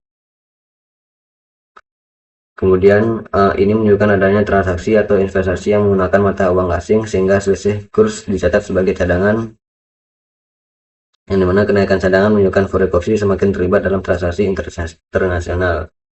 Kemudian akumulasi rugi atau accumulated loss pada tahun akumulasi ruginya 224.970.000 juta, dan pada tahun 2024 267.367.000. Angka negatif berarti perusahaan masih mencatat kerugian yang menumpuk dari tahun sebelumnya, namun kerugian berkurang dari minus 267 miliar hingga minus 224 miliar. Artinya Forecoffee sudah mulai memperbaiki kinerja keuangan dengan mengurangi kerugian. Kemudian adapun total ekuitas neto, di sini dari data artinya pada tanggal 30 Juni hingga 31 Desember 2024, 30 Juni 2025 hingga 31 Desember 2024, setelah 6 bulan ini ekuitas meningkat lebih dari 380 miliar, yang dimana dari 253 miliar hingga 633 miliar. Kenaikan ini sebagian besar berasal dari penambahan modal melalui penerbitan saham baru, tambahan modal di investor atau selisih harga jual saham, kemudian penurunan akumulasi kerugian. Kemudian adapun dalam ekuitas ini analisis dan makna ekuitas untuk pada Forecoffee ini, peningkatan modal saham, tambahan modal di sektor menunjukkan Forecoffee berhasil menarik investor baru yang percaya pada prospek bisnisnya. Walaupun masih mencatat kerugian, tren penurunan akumulasi rugi memberikan sinyal positif bahwa perusahaan mulai menunjukkan profitabilitas. Posisi ekuitas yang besarnya 633 miliar menunjukkan bahwa Forecoffee kini memiliki struktur pemodalan yang lebih kuat sehingga lebih stabil menghadapi risiko bisnis maupun ekspansi ke depan. Nah, kesimpulan dari ekuitas ini, kepemilikan pemegang saham dalam perusahaan, sumber pendanaan internal yang terus meningkat berkat penerbitan saham baru, tren perbaikan kinerja dengan akumulasi kerugian yang menurun, ekuitas yang meningkat signifikan menjadi indikasi bahwa perusahaan masih dapat kepercayaan investor meskipun masih belum sepenuhnya keluar dari fase rugi. Oke, selanjutnya akan dilanjutkan oleh rekan saya. Materi selanjutnya yaitu analisis laporan arus kas. Laporan arus kas adalah salah satu dari laporan keuangan utama yang merangkum pergerakan kas dan setara kas yang masuk atau penerimaan dan kas yang keluar ataupun pembayaran dari sebuah perusahaan selama periode waktu tertentu. Di sini yang menjadi studi kasus yaitu laporan arus kas pada PT Forecoffee Indonesia Tbk. Sebelum itu, terdapat beberapa komponen utama laporan arus kas, di mana yang terdapat 3 komponen utama, yaitu yang pertama ada arus kas aktivitas operasi, yang merupakan arus kas yang dihasilkan dari kegiatan utama penghasil pendapatan perusahaan. Di mana di sini semisal pada studi kasus yaitu PT Fore Tbk, di mana di sini pada PT Fore merupakan sebuah toko minuman, di mana penghasilan utamanya yaitu minuman. Kemudian, arus kas aktivitas investasi mencakup pembelian dan penjualan aset jangka panjang serta investasi lain yang tidak termasuk dalam setara kas. Lalu yang terakhir, arus kas aktivitas pendanaan, yaitu arus kas yang mencakup transaksi yang mengakibatkan perubahan dalam jumlah serta ekuitas dan pinjaman perusahaan. Berikut ini merupakan laporan arus kas dari PT Forecoffee Indonesia, terkhususnya laporan arus kas dari tahun 2025 dan juga perbandingannya yaitu tahun 2024 di periode yang sama di bulan Juni tanggal 30. Di sini terdapat arus kas dari aktivitas operasi, di mana berdasarkan penjelasan saya sebelumnya, aktivitas operasi ini berdasarkan dari kesehatan bisnis ataupun dari perusahaan di mana kegiatan operasi dilaksanakan sehari-hari atau bisa dibilang inti dari perusahaan tersebut, di mana terlihat bahwa terdapat penerimaan dari pelanggan sebesar 666,7 miliar dan juga penerimaan bunga sebesar 3,5 miliar dan juga pembayaran kepada pemasok dan lainnya sebesar 539,5 miliar. Tentu saja berdasarkan hal tersebut, terdapat penerimaan yang merupakan pemasukan dari pelanggan ke perusahaan dan juga penerimaan bunga, dan ada pengeluaran yaitu pembayaran kepada pemasok sebesar 539,5 miliar. Sehingga kas neto yang diperoleh pada tahun ini yaitu sebesar 130 miliar dari aktivitas operasi. Dibandingkan dengan tahun sebelumnya, perbandingannya cukup jauh, di mana di tahun sebelumnya secara net arus kas dari aktivitas operasinya yaitu netonya sebesar 87,4 miliar. Kemudian terdapat arus kas dari aktivitas investasi, di mana di sini Forecopi menggunakan uangnya untuk investasi masa depan, di mana terdapat ada penurunan aset tidak lancar, yaitu sebesar 5 juta, lalu ada penambahan aset tetap sebesar 57 miliar, kemudian penambahan uang muka berupa pembelian aset sebesar 4 miliar. Jadi di mana perusahaan menggunakan kas sebesar 61,7 miliar untuk investasi dan secara penambahan aset tetap sebesar 57,6 miliar. Jika dibandingkan dengan tahun sebelumnya, arus kas dari aktivitas investasi itu sebesar 56,5 miliar. Di mana di sini yang digunakan untuk investasi cukup lebih besar, lebih banyak daripada tahun sebelumnya, kurang lebih di 5,2 miliar. Kemudian untuk arus kas dari aktivitas pendanaan, di mana di sini penerimaan setoran modal saham sebesar 353,4 miliar, di mana di sini terdapat dari modal saham dari investor.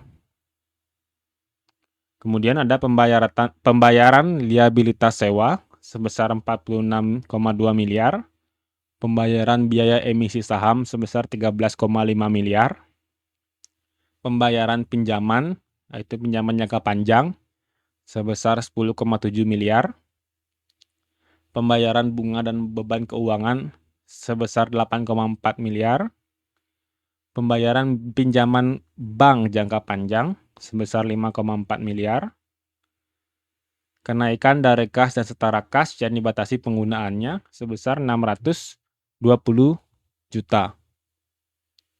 Kemudian terdapat penerimaan dari pinjaman jangka panjang itu tidak ada, dan penerimaan dari pinjaman bank jangka panjang itu tidak ada.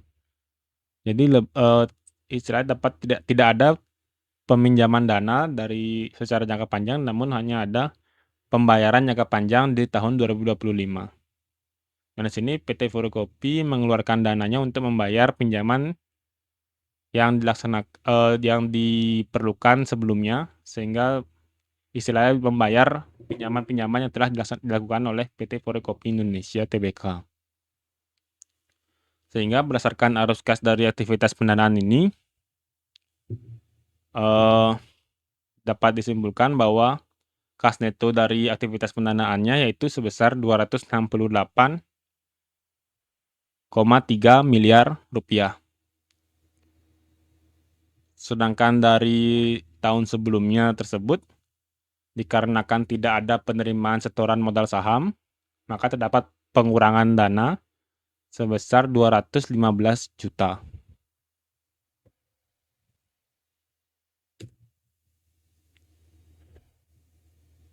Kemudian terdapat kas neto yang diperoleh dari aktivitas pendanaan tadi, dan juga kenaikan neto kas dan bank sebesar 337 miliar, dibandingkan dengan tahun sebelumnya hanya di 30 miliar saja kenaikan neto kas dan banknya.